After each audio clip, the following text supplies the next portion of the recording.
नमस्कार दोस्तों, स्वागत है आपका दिव्य भारत एकेडमी पर। आज हम एक प्रैक्टिस सेट सॉल्व करेंगे मैथ का अग्निवीर का। जो अग्निवीर का सिलेबस है उसके अकॉर्डिंग जो उसकी परीक्षा में संभावित 15 प्रश्न आने वाले हैं वो हम सॉल्व करेंगे। उससे जो भी बच्चे तैयारी कर रहे हैं अग्निवीर की, उनको आइडिया हो जाएगा कि किस लेवल का प्रश्न आता है और वो खुद कितने तैयार हैं। उन प्रश्नों को देख करके उनको अंदाजा होगा। तो जब मैं प्रश्न दूंगा, स्क्रीन पर आपको प्रश्न दिखने लगेगा, तो आप वीडियो को रोक करके आप खुद सॉल्व करके देख सकते हैं क्या आपको आ रहा है या नहीं आ रहा है। अगर आ रहा है तो अच्छी बात है, और नहीं आ रहा है तो आप फिर सीखिएगा कि उन प्रश्नों को कैसे सॉल्व करेंगे। बहुत ही महत्वपूर्ण प्रश्न है। सारे टाइप के जो भी अग्निवीर पूछे जा सकते हैं उन सभी प्रश्नों को हमने मिक्स करने की कोशिश की है। उनसे आपका मैथ के सारे टॉपिक रिवाइज हो जाएंगे। केवल अग्निवीर ही नहीं, अगर आप दूसरे एग्जाम की भी तैयारी कर रहे हैं तो उसमें भी वो काफी मददगार साबित होंगे, क्योंकि मैथ के क्वेश्चन हर एग्जाम में पूछे जाते हैं। जिनमें भी मैथ आते हैं उनमें सबके लिए उपयोगी होगा। चलिए शुरू करते हैं। चलिए देखते हैं पहला प्रश्न आज का। आपके स्क्रीन पर दिख रहा होगा, मैं लिख भी देता हूं। पहला प्रश्न है 1 सही 3/4 प्लस 1 सही 5/7 भागे 2 सही 3/7 गुणे 2 सही 3/7।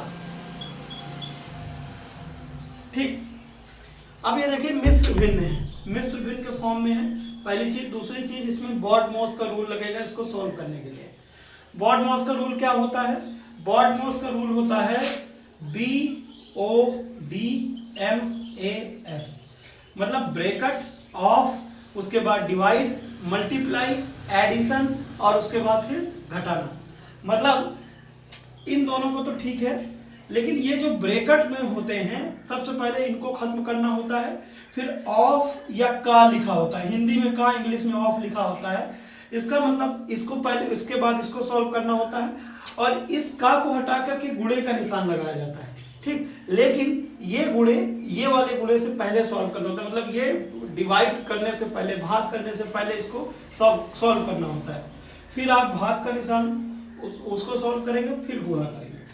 क्योंकि इसमें ब्रैकेट और ऑफ नहीं है तो सीधे आप देखिए डिवाइड वाला रूल, मतलब भाग का चिन्ह है, गुणे का चिन्ह है और प्लस का चिन्ह है। तो जाहिर सी बात है कि पहले आप भाग को हटाएंगे और उसके बाद फिर गुणे को हटाएंगे, गुणे वाले को सॉल्व करेंगे। कई लड़के क्या करते हैं, कई लड़के ऐसा करते हैं, उनको लगता है कि इधर से सॉल्व करना शुरू कर दो उत्तर आएगा।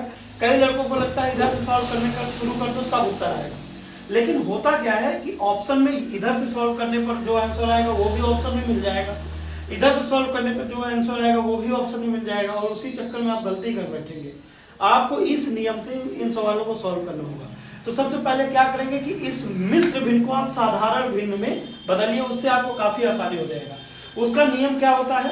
उसका नियम होता है कि इसको आप इससे गुणा करेंगे और इसको जोड़ देंगे।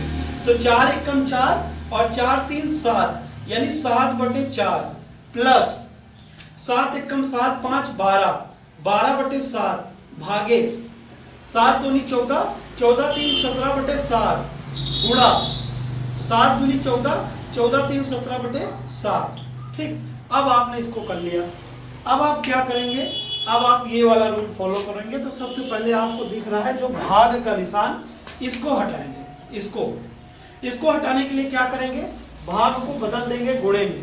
गुणे में कैसे बदलेंगे? 7/4 प्लस 12/7, ये भाग की जगह पे गुणे का निशान लगा देंगे और इसको देंगे उलट, यानी 7/17।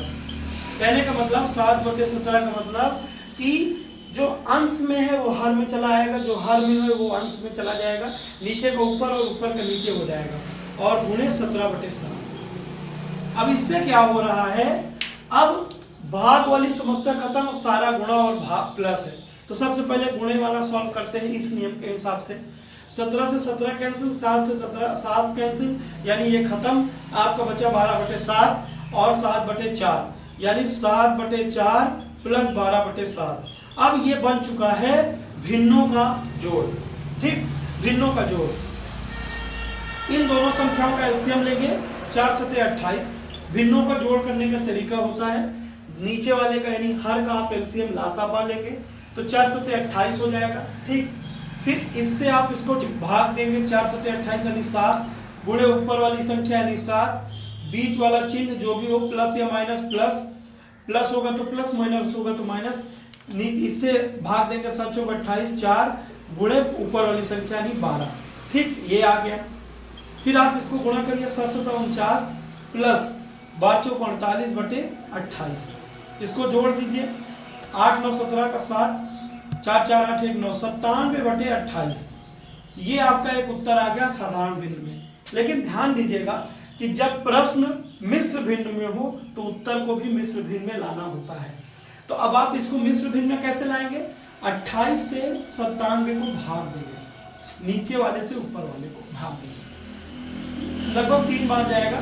28 तिरिक का 8, 16 तिरिक 24, 3 दूनी 6 2 8, 84, 28 तिरिक 84, 7 में से 4 गया 3 और 9 में से 8 गया 1। इसको लिखा कैसे जाता है? इस फॉर्म में 3 सही 13 बटे 28, यानी 3 सही 13 बटे 28, ये आपका उत्तर होगा करेक्ट। ये भी है लेकिन ये आपका ऑप्शन में यही आपको मिलेगा। तो 3 सही 13 बटे 28, अगर ऑप्शन में ये मिल जाता है बहुत अच्छी बात, लेकिन ऑप्शन में ज्यादातर यही मिलेगा। तो 3 सही 13 बटे 28 यानी ये 3 सही 13 बटे 28। ठीक, तो ये इस प्रश्न को ऐसे ही सॉल्व करेंगे। ठीक, चलिए देखिए अगला प्रश्न, बहुत ही आसान, लेकिन कई लोग छोड़ के या गलती करके चले आते हैं या बहुत लंबा मेथड लगाते हैं। प्रश्न है 7 2 4 गुणे 4 7 6। इकाई अंक पूछ रहा है, 724 गुणे 476 का इकाई अंक ज्ञात करें। अब बताइए, कई लोग क्या करेंगे कि इसको पूरे को गुणा कर लेंगे, कोई जरूरत नहीं है। जब भी इकाई का अंक पूछे सीधे इकाई पकड़िए। देखिए इकाई अंक क्या मतलब, इकाई दहाई सैकड़ा, ये इकाई का अंक है, ये दहाई का अंक है, सैकड़े का। एग्जाम में हमेशा इकाई का अंक ही पूछता है। आप दोनों इकाई अंक को पकड़ लीजिए, 4 और 6, 4 को 6 से गुणा करिए, 4 छंग 24, यानी 4 आपका 24 आया, यानी 4 आपका इकाई का अंक होगा। सही उत्तर हो जाएगा 4। मान लीजिए जैसे आपके एग्जाम में आ जाए 23 गुणे 24 गुणे 25 गुणे 26, ऐसे से आ जाए खूब, या कुछ भी आ जाए जैसे 1331 गुणे 124 गुणे 222, ऐसे आ जाए, कहीं इनका इकाई का कुछ नहीं करना, सीधे इकाई पकड़ना है। ये और ये, 1 चौको 4 और 4 दूनी 8, यानी इकाई का अंक 8 होगा। बात खत्म। इसको करना है 3 चौक 12, 12 आया, 2 को पकड़िए, 2 पंचे 10, 0 आ गया, 0 छक्का 0, यानी इसके इकाई का अंक 0 होगा। तो बहुत ही आसान रहता है, केवल आपको इकाई के अंक को पकड़ के उनको आपस में गुणा कर देना है, उत्तर आपका आ जाएगा। ठीक, तो देखते हैं अगला प्रश्न कह रहा है ए बी का 5 गुना है। ए बी का 5 गुना है तो बी ए का कितना प्रतिशत है? बी ए का कितना प्रतिशत है? ए और बी है, दो संख्याएं, ए जो है बी का 5 गुना है, यानी ए जो बी जो है 1 है तो ए जो है 5 है। ए बी का 5 गुना है मतलब ये 1 है तो ये 5 है। पूछ रहा है बी ए का कितना परसेंट है? बी ए का, अच्छा नहीं सॉरी, कह रहा है बी ए से कितने प्रतिशत कम है? बी जो है ए से कितने प्रतिशत कम है? इस तरह का सवाल करने के लिए मैंने आपको कई सारे तरीके बताए हुए हैं प्रतिशत की क्लास में, अगर आपने नहीं देखा तो उसे देख सकते हैं। इसमें क्या करना होता है, ये पकड़ना होता है कि बी ए से कितना कम है? बी 4 कम है, किससे? ए से, यानी 5 से। 4 कम है 5 से, और प्रतिशत निकालने के लिए हमेशा 100 से गुणा करना होता है। अब इसको आप काट देंगे, 5 से 100 को काटेंगे तो 25 आएगा, सॉरी 20 आएगा, 20 आएगा, और 20 25 100, ठीक। और 20 चौको 80, गुणा करने पे 80, यानी बी जो है ए से 80% कम है। अगर ये पूछता, जैसे कि मैंने पहले बताया, अगर ये पूछता कि बी ए का कितना प्रतिशत है, तो उसमें ऐसे करना होता कि बी जो है 1 है और ए है 5, तो बी ए का कितना प्रतिशत है, यानी 1/5, और उसमें आप करते हैं कि 20% है। लेकिन यहाँ पर प्रश्न ये था, तो इसका सही जवाब हो जाएगा 80% कम है बी ए से। ठीक, चलिए अगला सवाल देखते हैं। अगला सवाल कह रहा है 16 और 320 का तृतीय अनुपाती ज्ञात करिए। 16 और 320 का तृतीय अनुपाती, इसका फॉर्मूला होता है बी स्क्वायर बटे ए।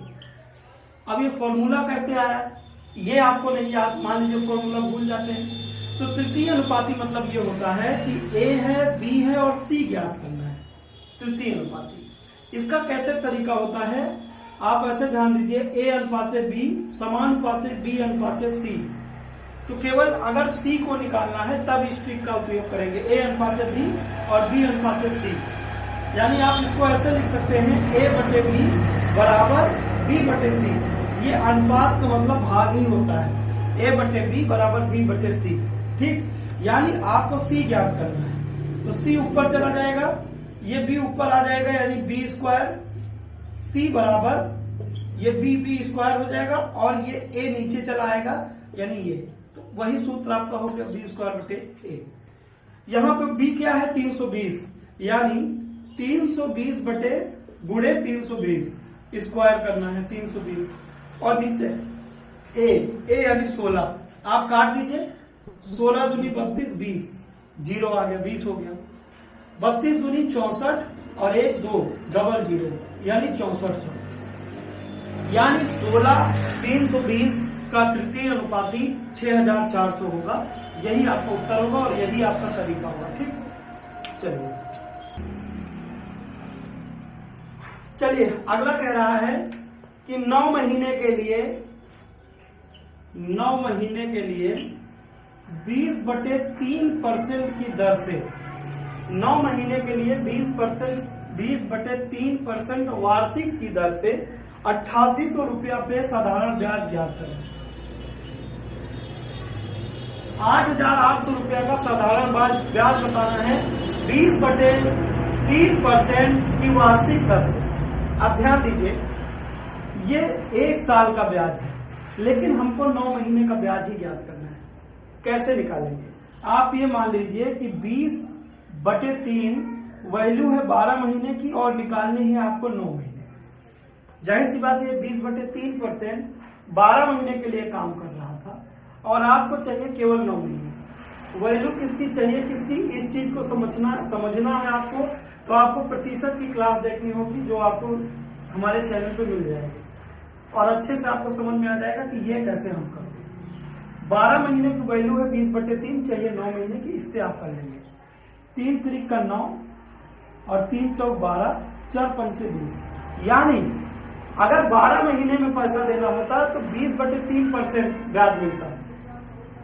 यहाँ पे 9 महीने में देना पड़ रहा है तो यानी 5% ब्याज मिलेगा।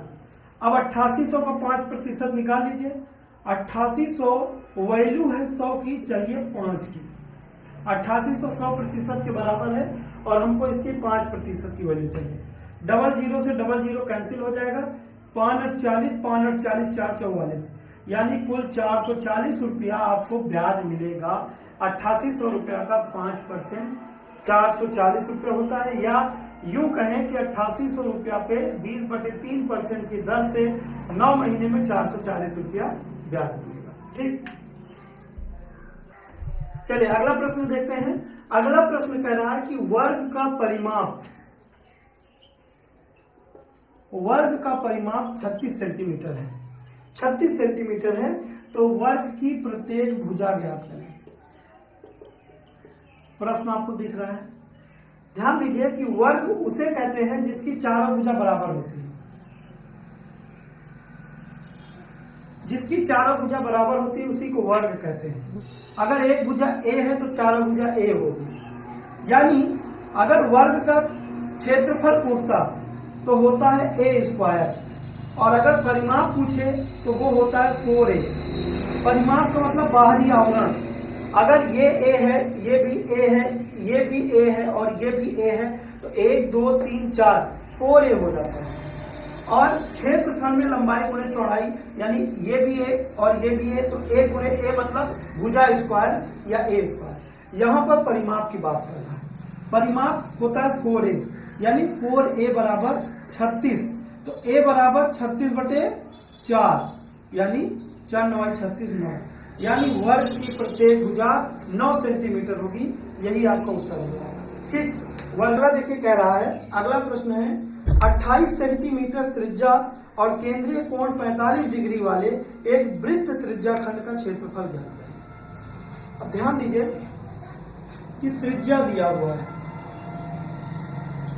त्रिज्या दिया हुआ है 28 सेंटीमीटर और केंद्रीय कोण दिया हुआ है 45 डिग्री। कहने का मतलब एक वृत्त है,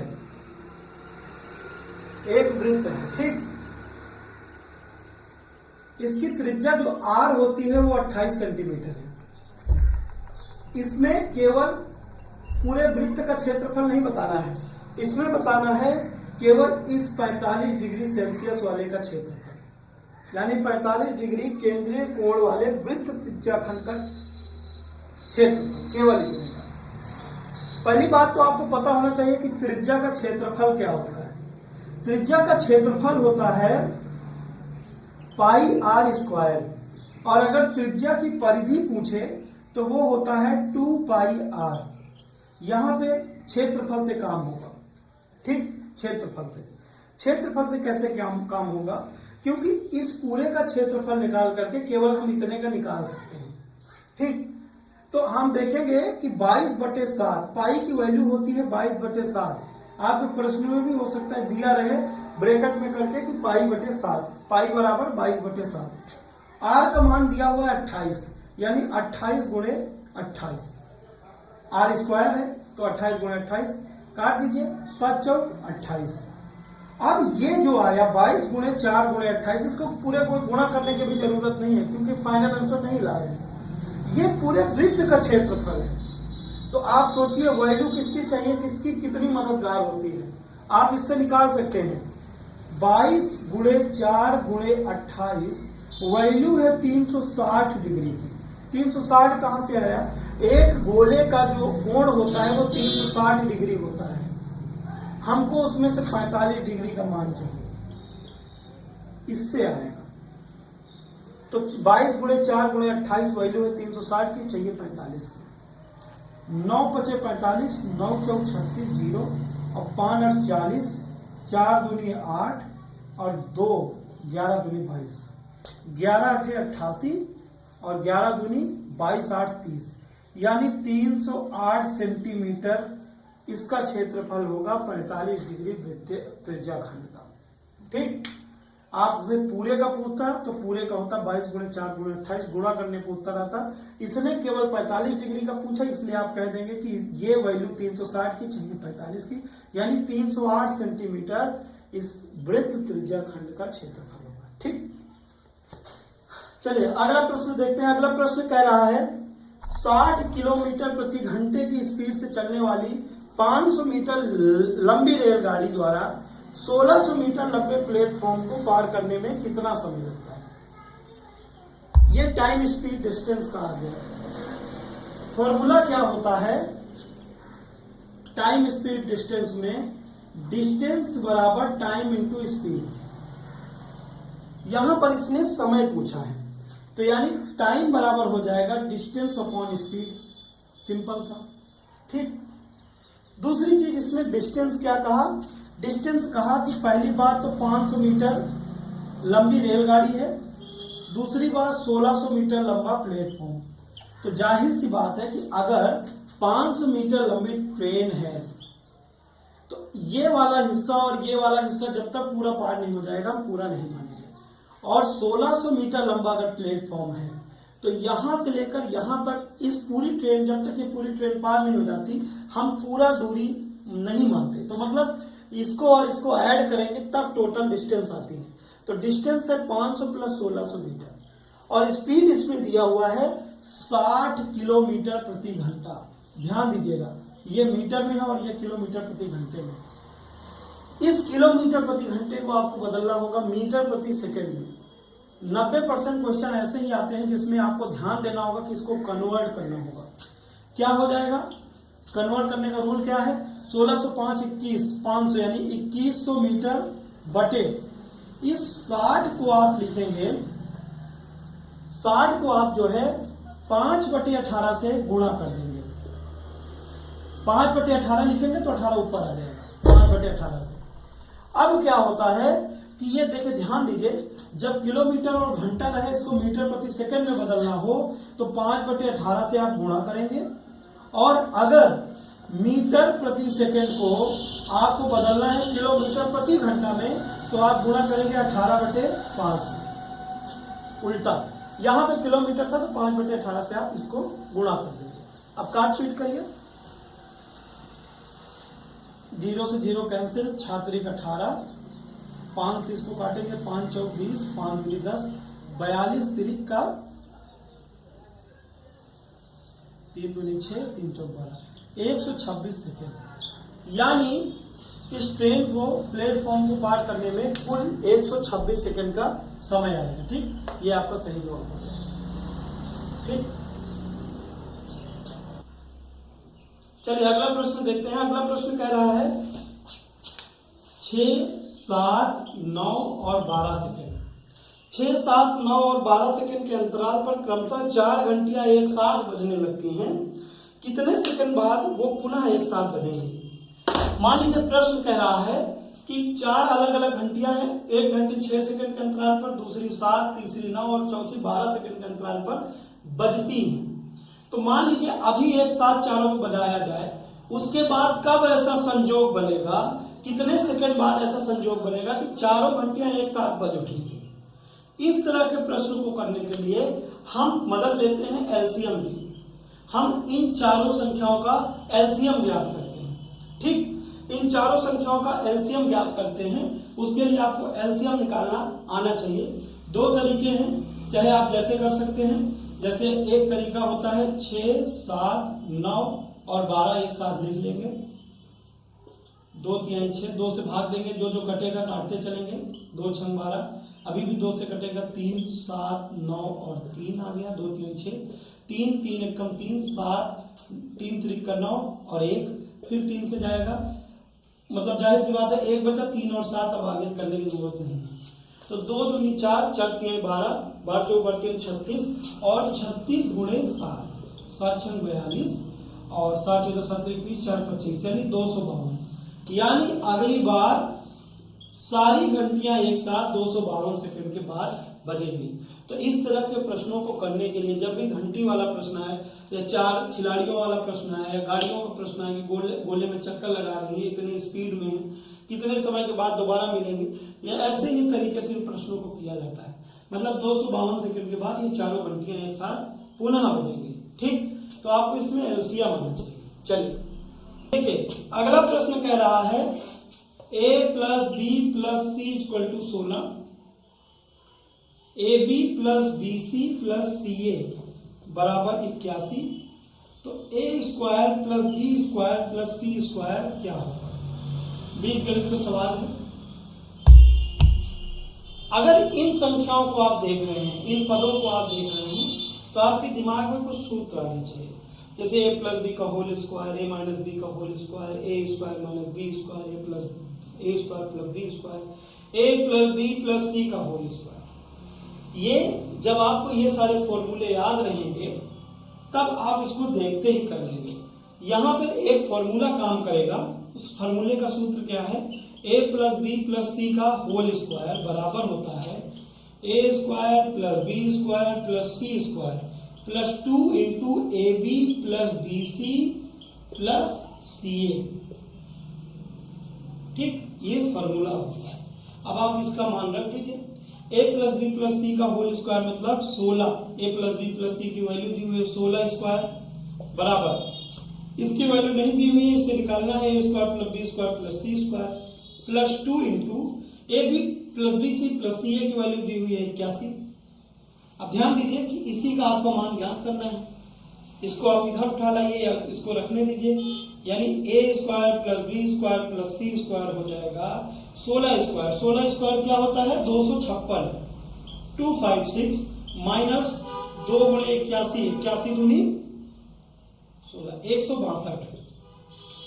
ध्यान दीजिए, a square plus b square plus c square इधर था, इसको हम इधर ले आते हैं 16 स्क्वायर की तरफ, तो ये हो जाता है माइनस में 16 स्क्वायर माइनस 2 गुणे 81। ठीक, अब हमने इसको उल्टा करके रख दिया कि a square plus b square plus c square बराबर 256 माइनस 162। इसको आप घटाएंगे, 6 में से 2 जाएगा 4, 15 में से 6 जाएगा 9, यानी 94 इसका उत्तर आ जाएगा। आगे उत्तर बस खत्म। A square plus b square plus c square का उत्तर होगा 94, यानी a plus b plus c बराबर 16, a b plus b c plus c बराबर 81, तो a square plus b square plus c square बराबर 94। ठीक, अगला प्रश्न देखते हैं। अगला प्रश्न कह रहा है एक राइफल से 2520 किलोमीटर प्रति घंटे की स्पीड से एक गोली दागी गई, 0.2 सेकंड के बाद वो अपने लक्ष्य को भेदती है, दूरी ज्ञात करिए। राइफल से लक्ष्य की दूरी, वही टाइम स्पीड डिस्टेंस। यहां पर डिस्टेंस ज्ञात करना है। अभी हमने बताया कि डिस्टेंस बराबर होता है स्पीड इंटू टाइम। ठीक, डिस्टेंस बराबर होता है स्पीड इंटू टाइम। स्पीड यहां पे दिया हुआ है 2520 किलोमीटर प्रति घंटा। अभी हमने बात किया कि इसको अगर कोई चीज सेकंड में दिया हुआ है तो इस स्पीड को किलोमीटर प्रति घंटा को बदलेंगे मीटर प्रति सेकंड में, और मीटर प्रति सेकंड में बदलेंगे कैसे, 5/18 से, और गुणे टाइम। तो टाइम कितना दिया हुआ है, 0.2 सेकंड। काटपीट कर दीजिए, ये दशमलव हटाएंगे, 0 बढ़ा देंगे नीचे, 0 से 0 कट जाएगा, 2 9 18 हो जाएगा, 9 से काटेंगे 9 18 9 दूनी 18, 9 8 72, और 28 पंचे 140, यानी 140 मीटर डिस्टेंस है राइफल से उस लक्ष्य की, यानी राइफल से उस लक्ष्य की दूरी 140 मीटर है। ठीक, तो आपका चलिए अगला प्रश्न देखते हैं। अगला प्रश्न कह रहा है हीना और करण, हीना और करण, हीना है और करण है किसी काम को 12 दिन में पूरा करते हैं। हीना उसी काम को अकेले पूरा करती है 18 दिन में, करण अकेले उस काम को कितने दिन में करेगा। यह टाइम एंड वर्क का प्रश्न है। इस तरह के प्रश्नों को बहुत आसानी से सॉल्व किया जा सकता है। जो 2 अंक दिख रहे हो दिन वाले, 12 दिन 18 दिन, इन दोनों का आप एलसीएम ज्ञात कर लीजिए। तो इनका एलसीएम होता है 36। जब आप एलसीएम निकालेंगे तो इनका एलसीएम 36 आएगा। ठीक, एलसीएम जब आप निकालेंगे तो ये निकलेगा कुल कार्य। एलसीएम से हम ज्ञात करते हैं कुल कार्य। हम मान लेते हैं कि 36 कार्य थे। अगर हम 100 मानेंगे तो इनसे काटने पीटने में दिक्कत होगी, 50 मानेंगे काटने में दिक्कत होगी। ऐसी संख्या मानिए जिससे दोनों संख्याएं कट जाए। ठीक, तो उसका सबसे अच्छा उपाय एलसीएम है। हम एलसीएम ज्ञात कर लेते हैं। अब हम देखेंगे कि कुल काम 36 है और हीना और करण जो है वो 12 दिन में काम को पूरा करते हैं। तो कहने का मतलब एक दिन में ये 3 काम करते हैं। हम एक दिन का काम निकालेंगे, 12 दिन में 36 काम, तो मतलब एक दिन में 3 काम, 36/12। हीना जो अकेले है वो 18 दिन में काम करती है और कुल काम 36 है, तो जाहिर सी बात है कि एक दिन में 2 काम करती होगी। एक दिन में 2 काम करेगी, 18 दिन में 36 काम कर देगी, पूरा काम खत्म। करण का पूछा हुआ है। अब हम करण की कार्य क्षमता कैसे निकालें? इसको निकालने का सबसे अच्छा तरीका देखिए, ध्यान दीजिए। हीना और करण दोनों मिलकर के एक दिन में 3 काम करते हैं, और हमने ये ज्ञात कर लिया कि हीना जो है एक दिन में 2 काम करती है। तो बचा जो एक काम है वो करण करेगा ना, क्योंकि एक दिन में दोनों मिलकर 3 काम करते हैं। तो यहाँ पे 2 काम हीना का आ गया तो 1 काम करण का आ गया। कुल काम 36 है और करण एक दिन में 1 काम करता है, यानी कुल काम खत्म करने में उसको लगेंगे 36 दिन।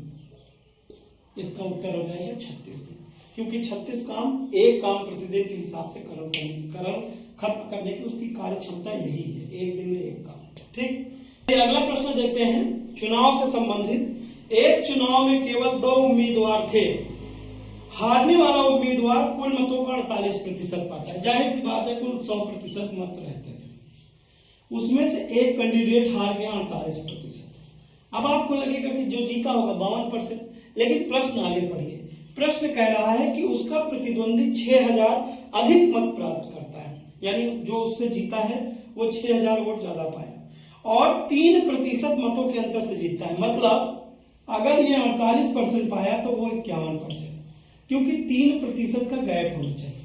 अब देखिए जोड़िए इसको तो आता है 99, यानी 1% मत अभी बचा हुआ है और वो क्वेश्चन कह रहा है अवैध मतों की संख्या। कहने का मतलब ये 1% अवैध घोषित कर दिए गए, इनवैलिड घोषित कर दिए गए। यानी कुल वोट जितने थे उसमें से 48% हारने वाले को मिले, 51% मिले जीतने वाले को और 1% इनवैलिड, और इसी को ज्ञात करना है। क्वेश्चन में कह रहा है कि जीतने वाला प्रत्याशी 3% ज्यादा वोट पाया है और 6000 वोटों से जीता है। 6000 वोटों से जीतने का मतलब ये होता है कि ये 6000 वोट वैल्यू है 3% की। क्यों? क्योंकि ध्यान दीजिए कि गैप 6000 वोट और 3% दोनों बराबर है, तो 6000 वोट वैल्यू हो जाएगी 3% की, और चाहिए अवैध मतों का, यानी अवैध मत कितने हैं 1%। कुल वोट पूछता तो यहाँ पे 100 रखते, ये प्रतिशत से प्रतिशत कट जाएगा, 3 से इसको काटेंगे, 3 दूनी 6000, यानी कुल अवैध मत घोषित किए गए 2000। ठीक, ये आपका उत्तर हो जाएगा 2000। ठीक, तो आज के लिए इतना ही रखते हैं। हमें उम्मीद है कि आपको प्रश्न समझ में आए होंगे। अग्निवीर में इसी हिसाब से प्रश्न आते हैं। ऐसे ही जो भी आने वाले परीक्षा है, आने वाले एग्जाम है, उनसे संबंधित हम प्रैक्टिस सेट आपके लिए लेकर के आते रहेंगे। तो आप हमारे साथ जुड़े रहिए। धन्यवाद।